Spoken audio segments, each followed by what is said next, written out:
Greetings, humans of the internet. Welcome once again to Bowtie Talks. I, of course, am your excellent host, Luke Johnson, and coming to you as usual from my undisclosed location in Midwest USA with some more historical insights. And I figured that since today is July the 4th, it would be a good time to discuss the history of our national pastime. And that, of course, is baseball. Now, I've played baseball for about as long as I can remember. From the time I could stand up and properly hold a bat, I was at home plate. Oh, yes, my love affair with the national game goes way back. I played during my summer years as a child, and when my school finally got a baseball team, of course, I played on it in high school. And I cannot think of a better way to kick off summer than with a detailed history of the national game. Well, pretty close to detail. Now, the origins of baseball are a bit murky at best. Now, traces of a game bat and ball date back to ancient Egypt and a ball used over 2,000 years ago, which is on display in the British Museum in London. Games that were similar to baseball were played in the 14th century in Wallachia, which is now part of Romania and Russia. A game played with a bat and ball was very popular among French monks of all people during the 1330s. During that same period, a poem by a man named William Pagula mentioned a game called stool ball, which was originally played by milkmaids who used milking stools as wickets, which are in cricket the little wire hoops through which the ball passes. Germans enjoyed a game called Schlag, in which teams were made up of 12 players, and oddly enough, it is still played in the Kiel area of Germany, and it hosts a couple of tournaments every year. Now, contrary to popular belief, there is little evidence to support that American baseball evolved from a British game called rounders. Actually, a game that did evolve from rounders, in which you use posts and not bases and can happen that a hitter runs without hitting the ball first, was played in America in the 19th century and it was called town ball. In any case, the first reference to rounders is from 1744 and appeared in a book for children printed by a British publisher named John Newbery, and it was called A Little Pretty Pocket Book. The book also contains a very popular rhyme in which the terms baseball and rounders are confused. It seems more likely, however, that baseball and rounders have origins in the game cricket, which was imported to England by Flemish shepherds. Crick in Flemish means club or stick. It was brought to England during the 14th century and became an organized sport only in the 17th century. However, there is clear evidence that in the 18th century a game called baseball was in fact played in England. In Northanger Abbey, a book that was published posthumously in 1818 but was written in the 1700s by British author Jane Austen, she describes Catherine Morland as a woman who prefers cricket, baseball, riding on horseback, and running about the country to books. And a German author named Johann Gutsmuth wrote in 1796 a book on popular pastimes in which he mentions a game called English baseball. That is not enough to say, however, that the game we know today as baseball is a British game. Although there is a game called British baseball, it is still played in Wales and features two teams of 11 players, and there is no pitcher but a bowler as there is in cricket. Each team plays 2 innings, and an inning is complete when all 11 players have had a chance at bat. A run is scored every time a player gets to a base. And something must have happened during the 18th century when the game got to the colonies. Al Spalding, a former pitcher and a world-known sports goods manufacturer, found the perfect story. A man named Abner Doubleday, an army officer who was a hero during the Seminoles Wars and was going to be a general in the American Civil War, invented the game of baseball in 1839 in a city called Cooperstown, the first one in the United States inhabited by only natives. And interestingly, Doubleday never claimed to have invented baseball himself. And this story was probably invented by baseball, but there is little doubt that he contributed to the idea of the field as we know it today. The real inventor of the rules of the game was a bookseller from New York named Alexander Cartwright, who founded a team called the Knickerbockers in 1839. He wrote the rules in 1845, and the Congress in 1953 certified what he did and organized the first game in the United States on June 19, 1846 in Hoboken, New Jersey. The game was not first played in North America. The first game of baseball played in the New World dates back to June 1838 and was played in Ontario, Canada.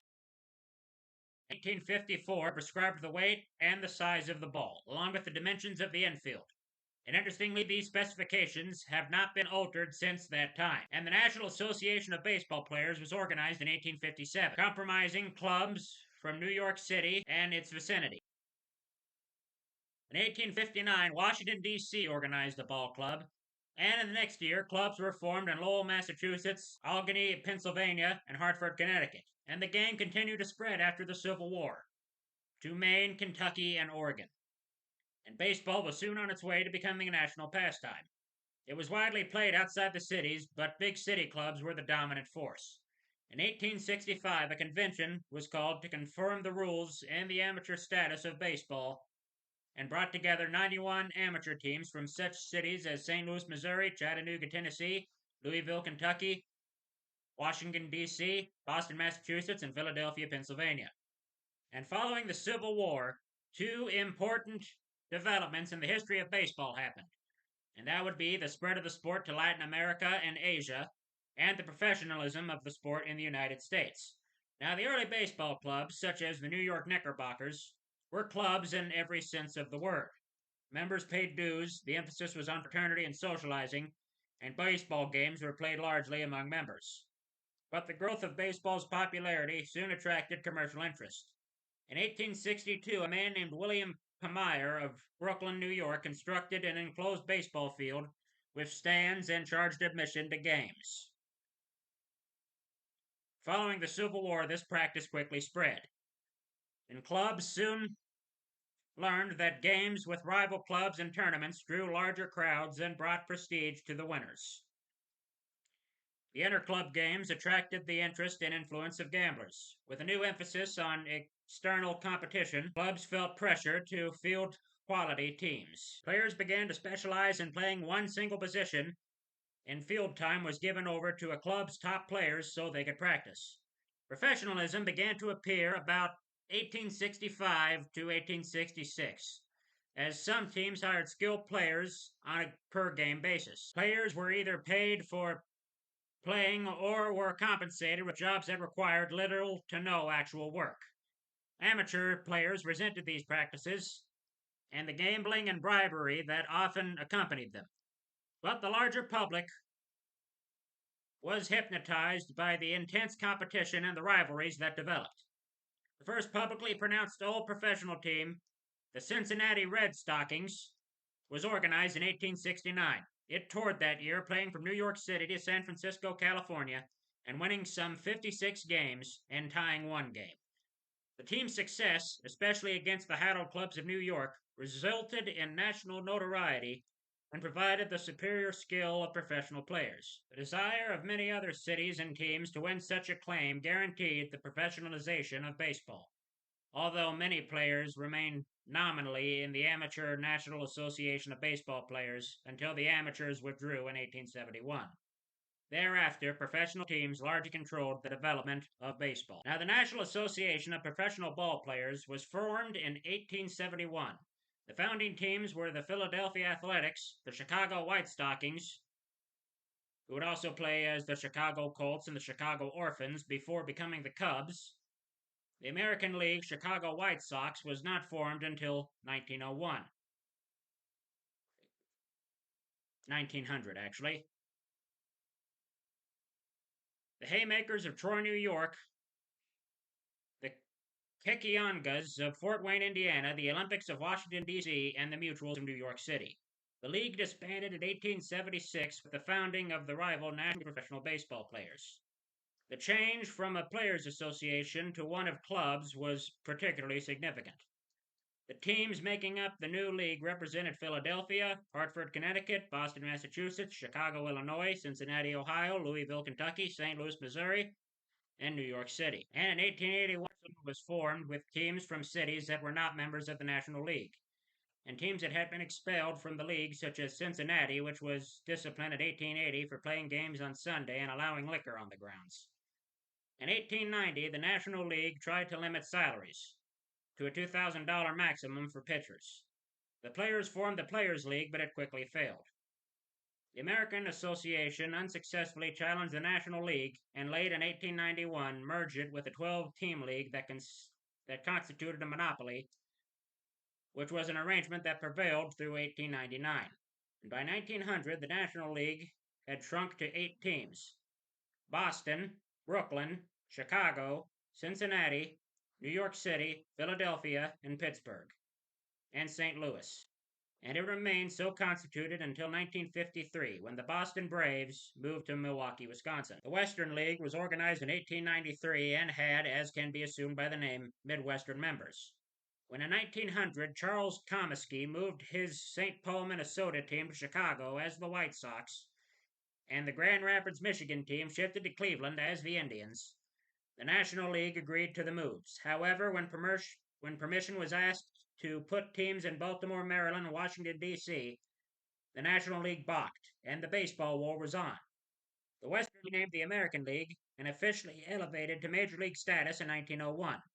Transferred teams from Indianapolis, Kansas City, Missouri, Minneapolis, Minnesota, and Buffalo, New York, to Baltimore, the first of two American Leagues teams to be called the Baltimore Orioles, Washington, D.C., the Senators, Philadelphia, the Athletics, and Boston, the Red Stockings. American League teams were also established in Detroit and Milwaukee. During the war, the American League wooed away many of the National League star players.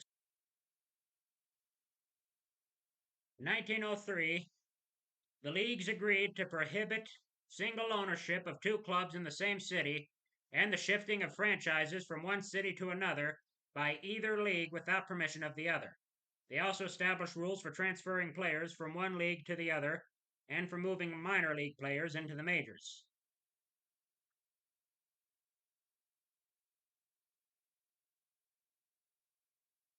And the peace of 1903 resulted in the first World Series, which after a hiatus in 1904, which happened because the New York Giants refused to play, believing the opposition to be unworthy, was held each year thereafter, with the exception of 1994 when a work stoppage led to the cancellation of the World Series. The winner being the team to win 4 games out of 7. In the period following the war, the two leagues enjoyed a long period of growth. The inside game dominated the next 2 decades until hitter-friendly rules were instituted in 1920, which ushered in the live ball era. The inside game was a style of play that emphasized pitching, speed, and batsmanship. Bunting was very common, and doubles and triples were more heralded than home runs. 2 managers were credited as the masters of the inside game and brought success to their respective teams. John J. McGraw, who was the manager of the National League New York Giants, and Connie Mack, who was the manager of the American League Philadelphia Athletic. Baseball suffered a major scandal when 8 members of the Chicago White Sox were accused of accepting bribes from known gamblers to throw the 1919 World Series. Although Charles Comiskey, the owner of the White Sox, suspended the players for the 1921 season, they were found not guilty because of insufficient evidence. Presuming a need to restore baseball's honor, however, Judge Kennesaw Mountain Landis banned the 8 accused players from baseball for life after he was named baseball's first commissioner, supplanting the 3-man National Commission that had been created in 1903. And during the 1920s, which has been called the Golden Age of Sports in America, the premier hero, of course, was Babe Ruth, a New York Yankee outfielder affectionately called the Sultan of Swat. He was a large man with an even larger personality, and his reinvention of the home run into a mythic feat enthralled the nation. His performance not only assured the success of his team, but spurred a tactical change in baseball. The inside game, with its bunts and sacrifices, gave way to the era of free swinging at the plate. The resulting explosion of offense brought fans to the ballparks in droves. Even the Depression of the 30s did little to dissuade the rise in popularity and financial success of the game, except at the minor league and black league levels. The commercial growth of the game was aided by several recent innovations. The first All-Star game, which was an exhibition game pitting the best players in the National League against the best in the American League, was played at Comiskey Park in Chicago in 1933. And during the 1920s, club owners also cautiously embraced radio broadcasting of games. First major league game broadcast took place in Pittsburgh in 1921. During the decade, only the Chicago clubs allowed broadcasts of their game. Many owners feared the radio would dissuade fans from attending the games in person, especially during the Depression. However, the opposite proved to be true. Radio created new fans and brought more of them to the ballpark. Initially, caution and tradition slowed the interest in night baseball, but now gives me a chance to discuss the early days of integration in baseball. Several major teams either discussed or attempted the racial integration of baseball during the 1940s. The interest in integration was sparked by several factors: the increasing economic and political influence of black people and the success of black ball players in the exhibition games with major leagues, and especially the participation of African Americans in World War II. A major obstacle to integration was removed in 1944 with the death of Commissioner Landis. Though he had made several public declarations on the color barrier in baseball during his tenure, Landis prevented any attempts at signing black players. For example, he blocked Bill Veek's purchase of the Philadelphia Phillies in 1943, warning that Veek planned to stock his team with black stars. Was openly supportive, of bringing integration into the sport. And in 1947, Jackie Robinson became the first black player in the modern major leagues.